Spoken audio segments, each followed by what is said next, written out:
Hello students, today we will be solving Pure Maths Paper 1 from February-March 2025, Variant 2. Question number 1, it says a curve has equation y equals to 5 plus 3x minus 2x square and a straight line has equation y equals to kx plus 13, where k is a constant. Find the set of values of k for which the curve and the line do not meet. So set of values means we need to find the inequality. And for the case where the curve do not meet the line, we first need to equate these two equations and figure out the value of a, b, c. So y equals to y gives us this equation, and then if we bring everything to the right hand side, we get 5 negative 13 will eventually be negative 8, and if we take x common by bringing this to the left, we get 3 minus k within brackets times x minus 2x square equals to 0. Then if we rearrange in the form of ax square plus bx plus c, we get 2x square minus within brackets 3 minus k x plus 8. So what I did here basically is I multiplied this line of the equation with negative 1 such that this turns to be positive x squared. Now if we compare the equation with ax squared plus bx plus c, we can see that a is 2, b is negative 3 minus k, and c is positive 8. Now since they do not meet, that means the discriminant, which is b square minus 4ac, must be less than 0. So let's substitute these values. So we get minus 3 minus k whole squared minus 4 times 2 times 8. So we get, if we double negative, then we get positive, and 3 minus k whole square is basically 9 minus 6k plus k square. We have used the formula a minus b whole square, and 4 times 2 times 8 is 64. Now if we simplify and rearrange, we get k square minus 6k minus 55 less than 0. So let's try to do middle term break for this equation. We get k square minus 11k plus 5k minus 55.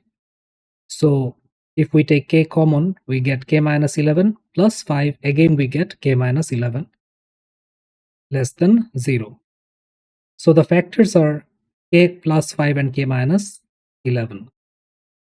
Now let's find the critical values. The critical values will be k is negative 5 and k is 11. Now since this was a positive quadratic equation, the shape of the curve will be U-shaped, and negative 5 will come first and 11 will come later. So that means since they are referring to less than 0, k must lie between minus 5 and 11, because this side of the graph is less than 0.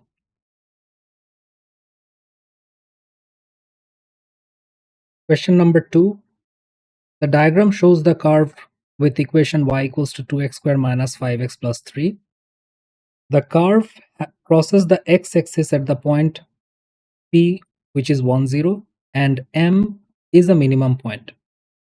So these are of the same graph, and we can only see up to this limit of x.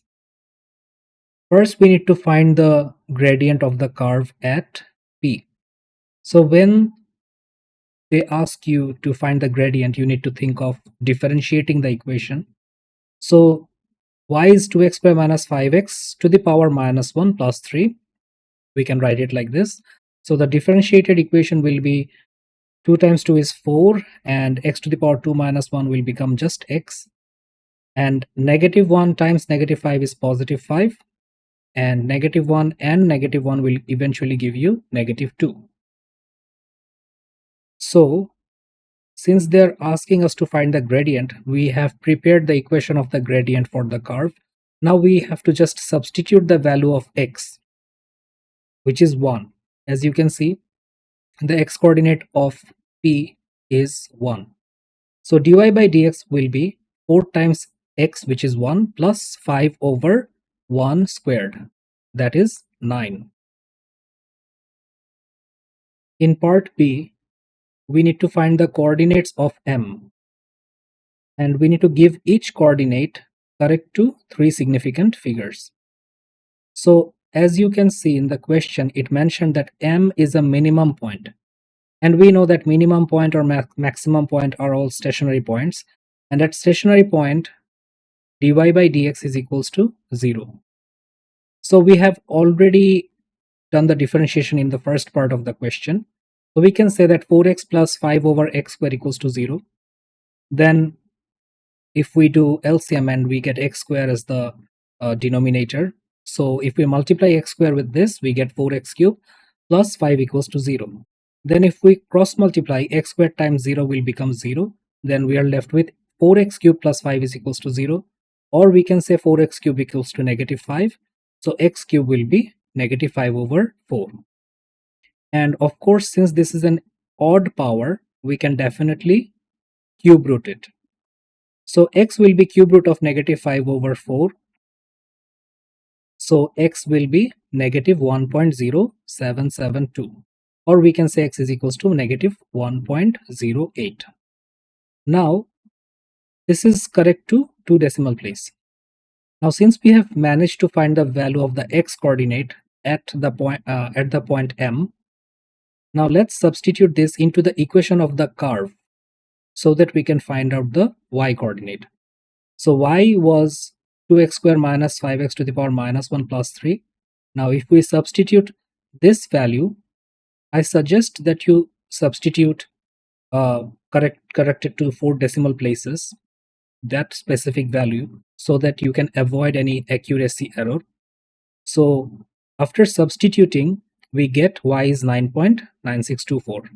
So now we can also correct this to 2 decimal place. So the coordinate of M will be negative 1.08 and 9.96. Question number 3. Find the complete expansion of 2x minus 3 over x to the power 4. So the formula is basically 4c0, then 2x to the power 4, negative 3 over x to the power 0. Then the value, which is 0 over here, it will keep on increasing 1, 2, 3, 4, and the power of 2x will decrease. It will be 4, 3, 2, 1, and then 0. And of course, the power of this will increase, which will be 0, 1, 2, 3, and 4. So if we simplify, we get 1 times 16x to the power 4 times 1. And of course, these are the remaining values which you can see. And simplifying this further, we get 16x to the power 4 plus negative 96x squared plus 216 plus negative 216 over x squared plus 81 over x to the power 4. Now if we take away the brackets, this is the equation that we get. In part B, it says, hence determine the coefficient of x square in the expansion of x square plus 5 times 2x minus 3 by x to the power 4. So we have already done the complete expansion for this specific one in our first part of the question, which was this. So now they're asking us to find the coefficient of x squared. So what we can do is we can think of multiplying x square with one of the term of this expansion which does not have x square. So if we multiply x square with 216, we will get 216x square. But if we multiply x square with anything besides 216, it will not give us something x square. And for the constant 5, we need to multiply a term from this expansion which will give us x square. So what we need to do is we need to multiply 5 with negative 96 x squared. That gives us negative 480 x squared. Now we need to sum these two terms. That gives us negative 264 x squared.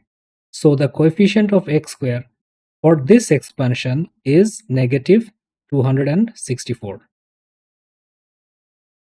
Question number 4 says the diagram shows a triangle OAB where OA equals to OB equals to 10 centimeter and angle AOB is 0.8 radians. Point C and D on OA and OB respectively are such that CD is a part of a circle with center O and radius 6 centimeter. The shaded region is bounded by the arc CD and the line segments CA, AB and BD. We need to find the perimeter of the shaded region. So basically we need to find the length of AB, BD, DC and AC. We can clearly see that these two are 4 centimeter. So we just have to figure out what is AB and CD and we can add them up. So to find CD, let's consider the sector OCD, where CD is the arc length. And we know that the formula for arc length is r theta. So the radius is 6 and theta is 0.8. That gives us 4.8. And to find AB, let's consider the triangle OAB. So we can use the cosine formula since we know the angle between these two sides and we also know these two sides, which is 10 centimeter and 10 centimeter. So we can say that AB square equals to 10 square times 10 square minus 2 times 10 times 10 times cos 0.8. That gives us AB square is 60.6587. So AB will be 7.7884. So the perimeter must be the sum of all the sides of the shaded region, which is 7.7884 plus 4 plus 4 plus 4.8. That gives us 20.6, correct to 3 significant figures. Now we need to find the area of the shaded region. So in order to find the area of the shaded region, what we can do, we can find the area of the triangle and then we can take away the area of the sector. That will leave us with the area of the shaded region. So area of the triangle OAB is half AB sine theta, where the radius was 10 and the other side was also 10 and the angle between the two sides is 0.8. That gives us 35.8678. And the area of the sector OCD, for which the radius was 6, it will be half r squared theta. So radius is 6 and theta is 0.8. That gives us 14.4. As you can see, before I reach my final answer, in the midway of my working, I try to keep 4 decimal places so that I don't end up having any accuracy error in my final answer. So we can say the required area is 35.8678 minus 14.4, which gives us 21.4678. And to 3 significant figure, it will be 21.5. Question number 5. An arithmetic progression has the first term 5 and common difference 6. For this progression, find the sum of all the terms that lie between 150 and 400.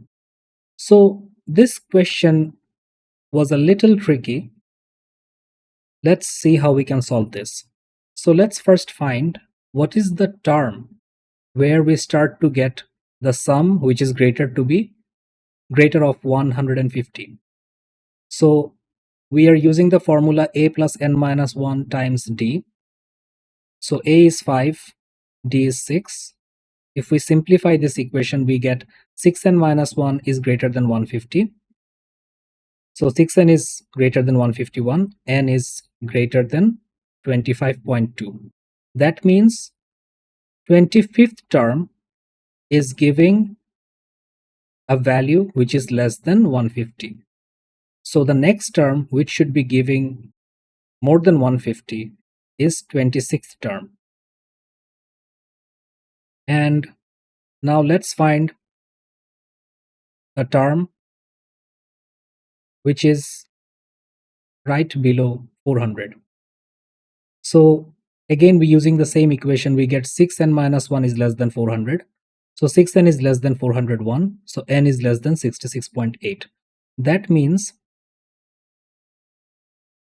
the term after 66.8, which is 67, must be giving a value which is above 400. And that means the 66th term is giving a value which is below 400. Now let's look at this number line so that you can understand what's going on. In order to find the sum of all the terms that lie between 150 and 400, you need to understand that I need to take away the sum of 66 terms. I need to take away sum of 25 terms. I need to take away sum of 25 terms from sum of 66 terms, because 26th term is inclusive. 26th term is giving us a value which is above 150. 25th term is not giving a value which is. So in order to find this, let's find the sum of 66 terms, which is n over 2 times 2a plus n minus 1 into d. So we know what is a and what is d, and we know the term which is 66. Similarly, we need to take away all the terms starting from 1 up to 25. So sum of 25 terms is 25 over 2 times 2a plus n minus 1 into d. That gives us 33 times 400 minus 12.5 times 154, which is 11275. Question number 6. The diagram shows a circle C of radius r. This is the center and this is the radius they're talking about, where x is greater than 0 and y is greater than 0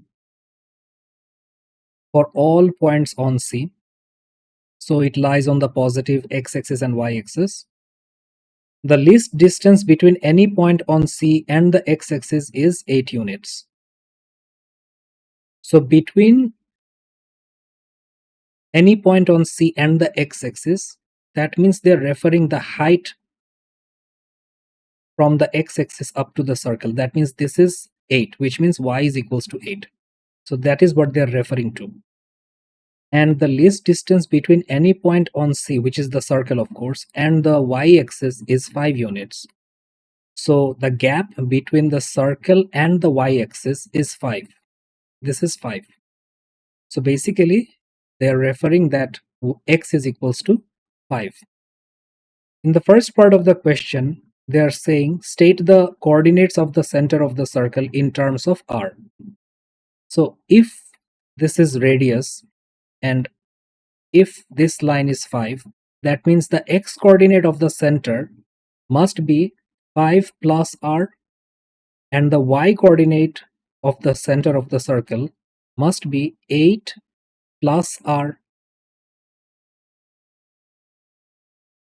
Let's look into the next part of the question, which says given that the distance between the origin and the center is 15 units, find the value of r. So the distance between the origin and the center, so this line is 15 units. Now if you look closely, it is a right angle triangle that I'm trying to form. This particular height is 8 plus r and the base is 5 plus r. So they have provided us with the length, which is basically the hypotenuse of the right angle. So using the Pythagoras formula, we can say 5 plus r whole squared plus 8 plus r whole squared is 15 squared. If we open the brackets with the help of a squared plus 2ab plus b squared, we get 25 plus 10r plus r squared. plus 64 plus 16r plus r square equals 225. That means simplifying this equation, we get 2r square plus 26r plus 89 is 225, or we can say 2r square plus 26r minus 136 is 0. Now we can clearly see that these are multiples of 2, so we can divide the whole equation by 2. That gives us r square plus 13r minus 68 is equals to 0. This was possible because I can multiply both sides with 2. Now, this is a good practice before you start doing middle term break, so that it is easier for you to figure out what are the two numbers that is required to get 13 and 68.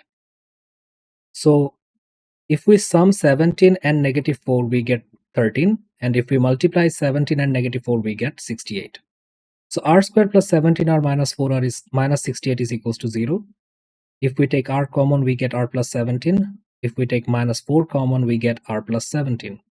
So the factors are r minus 4 and r plus 17 is equals to 0. That means r is 4 and r is negative 17. The nature of a quadratic equation is to provide you two values. But we know that r cannot be negative as it is the radius of the circle. That means the value of r must be 4. In part C, it says the point on the circle farthest from the origin is denoted by P. We need to find the gradient of the tangent to the circle at P. So first we need to understand the point that they are referring to. The point is farthest from the origin. That is called P. Let's look into the diagram. So if we look into the diagram, we can see the farthest point from the origin must be here. That is the farthest point. Any point other than this is not the farthest. So they are asking us to find the gradient of the tangent to the circle at P. So we need to find the gradient of this tangent that they are talking about. So we have found the center of the circle in terms of r. It was 5 plus r and 8 plus r. And we have also managed to find the value of r, which is 4. So 5 plus r is 9, 5 plus 4 must be 9, and 8 plus 4 must be 12. That is the coordinate of the center of the circle. So in order to find the gradient of the tangent to the circle at P, which is this, what we can do is, if we manage to find the gradient of this line, we can see that this line is perpendicular to the tangent. And we know that the gradient of the tangent is basically the negative reciprocal of the gradient of the tangent of this line. So if we manage to find the gradient of this line, we can easily find the gradient of the tangent. So gradient of this line from the origin to the center is y2 minus y1 divided by x2 minus x1, which is 12 minus 0 divided by 9 minus 0. That gives us 4 over 3. So that is the gradient of the line, you can say, from the origin to the center, or you can say that is the gradient of this radius. And we know that radius and tangent meet at 90 degrees. So this line has the same gradient as this. Therefore, the gradient of the tangent at P is negative reciprocal of this gradient, which should be negative 3 over 4. Question number 7. Show that 3 tan squared theta plus 5 sin squared theta is identical to 8 sin squared theta minus 5 sin theta to the power 4 over 1 minus sin squared theta. So let's consider the left hand side of the equation.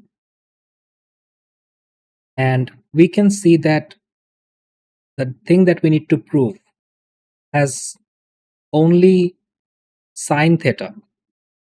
So let's convert everything to sine so that we can eventually prove that this is identical to the right hand side.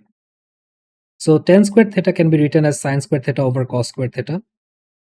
And let's leave it the way it is, 5 sine squared theta.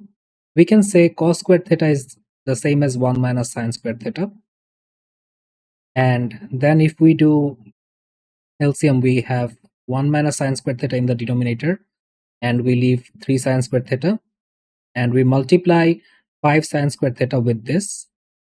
Then we get 5 sine squared theta minus 5 sine theta to the power 4. Simplifying this, we get 8 sine squared theta, 3 plus 5 is 8, negative 5 sine theta to the power 4 over 1 minus sine squared theta, which is equal to the right hand side.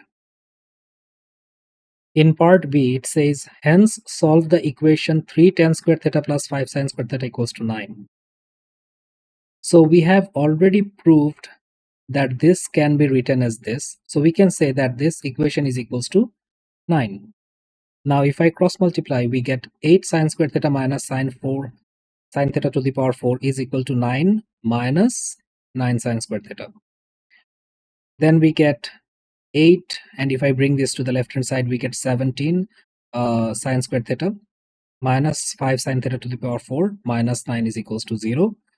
Then if we rearrange and also multiply the whole equation on both sides with negative 1, we get 5 sine theta to the power 4 minus 17 sine squared theta plus 9 equals to 0.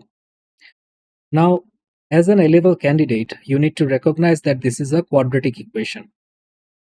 So if we consider that sine squared theta as A, we can see that it can be written as 5a squared minus 17a plus 9 is equals to 0. Now, since it is not possible for us to do the middle term break, let's use the quadratic formula to find the value of A. So we are using the formula minus b plus minus root over b square minus 4ac by 2a, where a is 5, b is 17, and c is 9. So we end up having two values, which is 2.744 and 0.656. That means sine squared theta is 2.744 and sine squared theta is 0.656. If we square root this value, we get plus minus 1.656, and square rooting this value, we get plus minus 0.8099. We can clearly see that this will not give us any solution, because we know that the default sine theta has a maximum value of 1 and a minimum value of minus 1. This is beyond 1, hence we will not be getting any solution out of this. So let's focus on this one, and let's find the basic angle first. We know that while we find the basic angle, we should not be considering the negative value. Basic angle always needs the positive value. So sine inverse of 0.8099 gives us 54.09. So sine theta is basically, when it is positive, it will be the first and the second quadrant, and when sine theta is negative, it will be the third and the fourth quadrant. But the limit that they are providing us is theta lies between 0 and 270. That means we can only take this value, and this value. So for the first quadrant, the actual angle is equal to the basic angle. For the second quadrant, the actual angle is 180 minus basic angle. And for the third quadrant, it will be 180 plus the basic angle.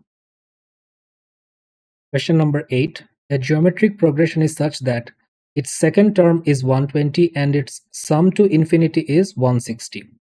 We need to find the common ratio.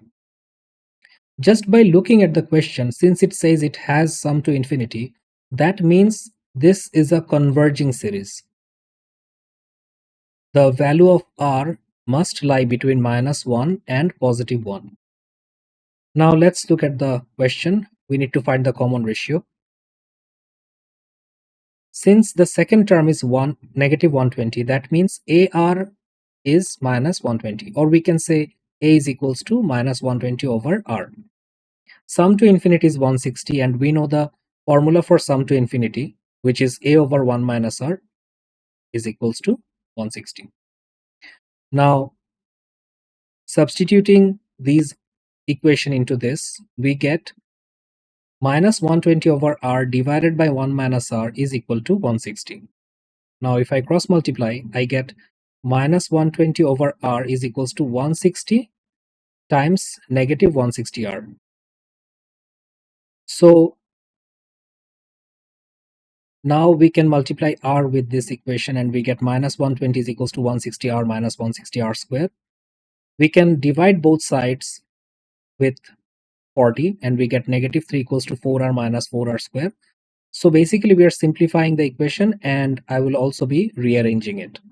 So now it will be 4R square minus 4R minus 3 is equals to 0. And if we do middle term break, we get 4R square minus 6R plus 2R minus 3 is equals to 0.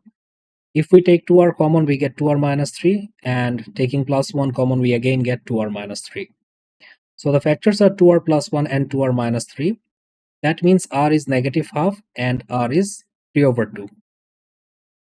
As you know, again, that quadratic equation always provides us with two values. We need to see which one we need to take, or whether we can take both of them. Since we know that it is a converging series, R must lie between -1 and +1. So we should not be taking this value as the value of R. R will only be -half. Then it says the first 9 terms of the progression are now removed. We need to find the sum to infinity of the remaining terms of the progression. So this is pretty easy and straightforward. What we can do is find the sum of 9 terms first, and we will take away that specific value from the sum to infinity. So A by 1 minus R was 160, and we know the value of R now. So it will be A over 1 minus -half is equals to 160. Or we can say A over 3 by 2 is 160. That means A is 240. We basically multiplied 3 by 2 with 160. Now we have managed to find the value of A as well. So sum of 9 terms, we will be using the formula A times 1 minus R to the power n, because R is between -1 and +1, over 1 minus R. So it will be 240 times 1 minus -half to the power 9 over 1 minus -half. That gives us 160.3125. Now the required sum will be sum to infinity minus sum of 9 terms, which is 160 minus 160.3125. That gives us minus 0.3125. Question number 9. A curve is such that d square y over dx square is equal to 6 over x to the power 4 minus 5 over x to the power 3. It is given that the curve has a stationary point at half 9. Use the expression for d square y over dx square to determine whether the stationary point is a maximum or a minimum point. So again, this is a straightforward question. We simply need to substitute the value of x, which is half, that is the x coordinate of the stationary point, into this equation. So we get 6 over half to the power 4 minus 5 over half to the power 3. That gives us 6 over 1 over 16 minus 5 over 1 over 8, which is 6 times 16 times 5 over 8 minus 5 over 8. That gives us 96 minus 40, that gives us 56. So since this value, d square y over dx square, is greater than 0, that means it is a minimum point. Now they are asking us to find the equation of the curve. So this is a length, this solution because it consists of 7 marks, and the equation that they have provided us with is the second derivative. So in order to get the equation of the curve, which is y, we need to integrate this 2 times. First we will go to dy by dx, and then we can go back to the equation of y, which is the equation of the curve. So let's first integrate this equation. We can rewrite the equation as 6x to the power minus 4 minus 5x to the power minus 3. So for integrating, what we will do is minus 4 plus 1 is minus 3, then divide it with minus 3, and again minus 3 plus 1 is minus 2, and we divide it with minus 2, plus c. Simplifying this, we get minus 2 over x to the power 3. Double negative makes this positive, so it will be 5 over 2x squared plus c. When x is equals to half, dy by dx is 0. You can see that it stated that at this particular point, it was a stationary point. That means the gradient must be 0 when x is half. So therefore, in order to find c, we can say that negative 2 over half to the power cube plus 5 over 2 times half to the power 2 plus c is equals to 0. Simplifying this, we get c is 6. Now that is the equation of the first derivative. After integrating this, we will eventually get the equation of the curve. So minus 3 plus 1 is minus 2 divided by minus 2, and again minus 2 plus 1 is minus 1. So 5 over 2 divided by minus 1 plus this will become 6x plus c. Simplifying this, we get x to the power minus 2. Positive negative makes it negative. 5 over 2 x to the power minus 1 plus 6x plus c. When x is half, y is 9. And we are using this because now we have almost got the equation of the curve. The only thing that we don't know is the value of c. So we will be using the coordinate to find the value of c. So substituting these two values into this equation and simplifying it, we get c is equals to 7. So the equation of the curve must be x to the power minus 2 minus 5 over 2 times x to the power minus 1 plus 6x plus 7. Question number 10. The diagram shows the curve with equation y equals to 4 times 3x plus 4 to the power half minus 2x minus 6. For the values of x such that x lies between 0 and 7 inclusive, the tangent to the curve at the point P is 7, 0. This coordinate is 7, 0. Meets the y-axis at the point Q. This tangent is meeting the y-axis at Q. Region A is bounded by the curve and the two axes. So this region is bounded by the curve and these two axes. Region B is bounded by the curve, the line, segment, PQ and the y-axis. So the curve, the line segment and the y-axis. First, they are asking us to find the area of the region for A. So this is pretty straightforward. We need to integrate the equation of the curve and put the limit 7 and 0. That is the area between the curve and the x-axis. So integrating this equation of y will help us get the solution.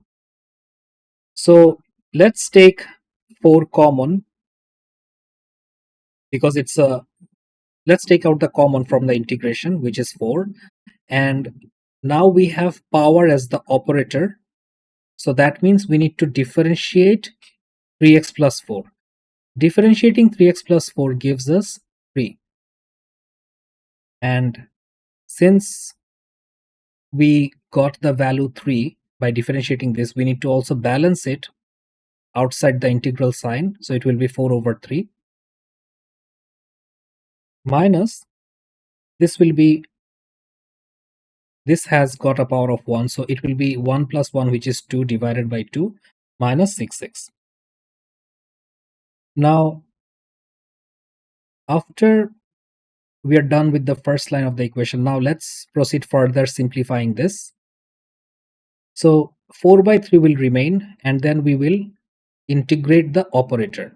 So half plus 1 is 3 by 2 divided by 3 by 2. And these three things will disappear. The integral sign, the differentiation of this value, which is 3x plus 4, and dx. So now we are done with the integration. Now let's simplify it. So it will be 8 over 9, 3x plus 4 to the power 3 by 2 minus x square minus 6x plus c. So since we are done with integrating, finding the value of c is not required because we are finding the area. So let's put 7 and 0 as the limit to find the area of the region A.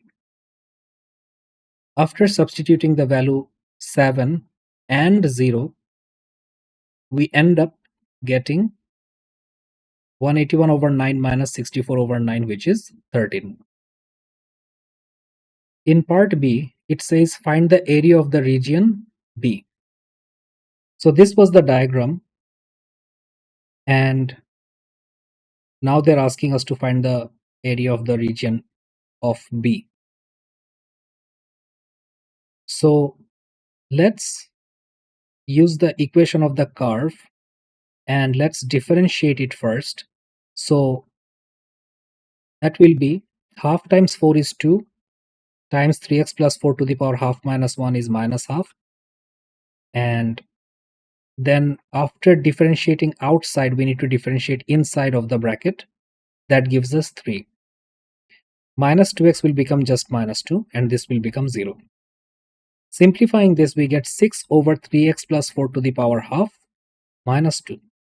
Now let's find the gradient of the tangent at P.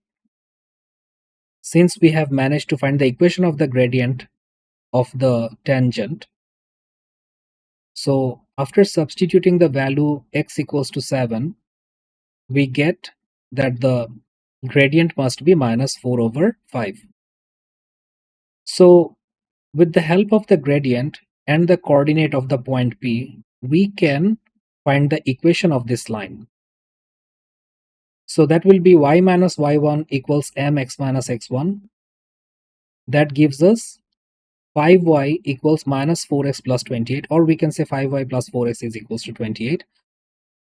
When x is 0, this is because we can see that this tangent or the line is cutting the y-axis at Q, and we know that at y-axis x is 0. So substituting x equals to 0 into this equation, we get y is 5.6. Now it is very easy for us to find the area of the triangle OPQ. So my objective is, if I find the area of the triangle OPQ and I take away the area of the region A, I will be left with the region B. So area of OPQ is half times base times height, because it's a right angle triangle. So this is the base, which is 7, and the height is 5.6. That gives us 19.6. So area of B must be 19.6 minus the area of region A, which was 13. That gives us 6.6. Question number 11. Functions f and g are defined for all real values of x by fx is 4x square minus c and gx is 2x plus k, where c and k are positive constants. It is given that g inverse of 3x plus 1 is equal to c.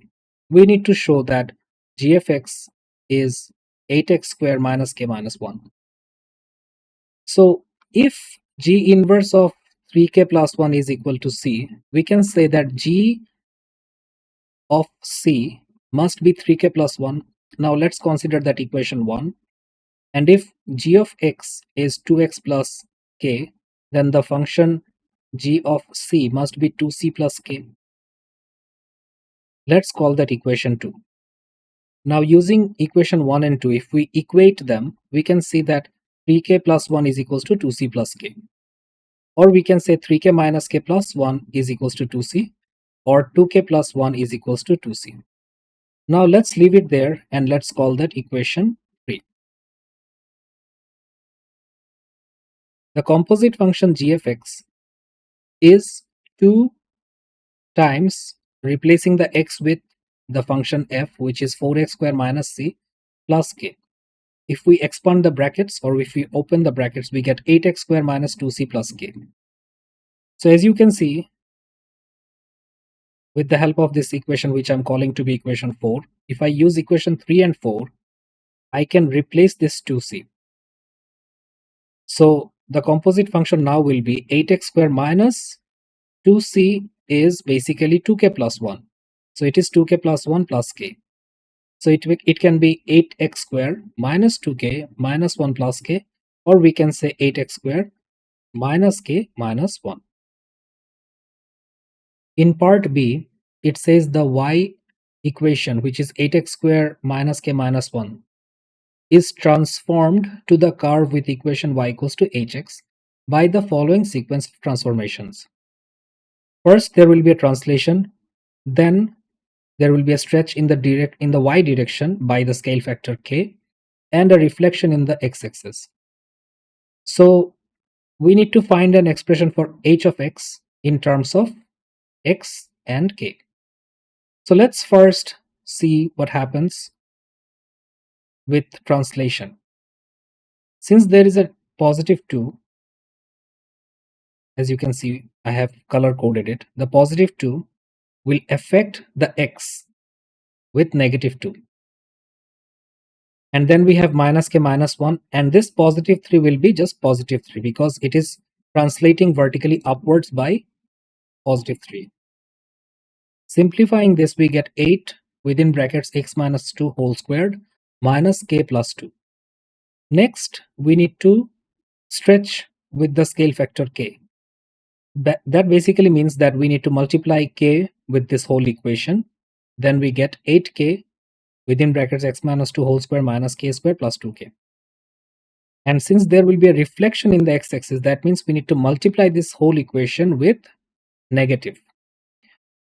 That way, we end up getting the expression for hx, which is minus 8k within brackets x minus 2 whole square plus k square minus 2k. For part C, it says the range of h is given by hx less or equal to 15. Find the values of c and k. Now let's first look into the equation of hx. Hx looks something like a completed square form, and if you compare this equation with this, you can easily understand what's going on here. It's a negative quadratic equation, and we know that negative quadratic equation looks like this with a maximum point, and the maximum point for this case will be b and c. That means the range will be below c. So we can say the equation for this is y is less or equal to c. Now, since we can understand that this part is the highest part of the graph, k square minus 2k, that means k square minus 2k is 15. That is the highest point. So k square minus 2k minus 15 is equals to 0. Now, if we do middle term break and solve it, we get the factors k plus 3 and k minus 5 equals to 0. So k is negative 3 and k will be positive 5. But if you look into the first part of the question,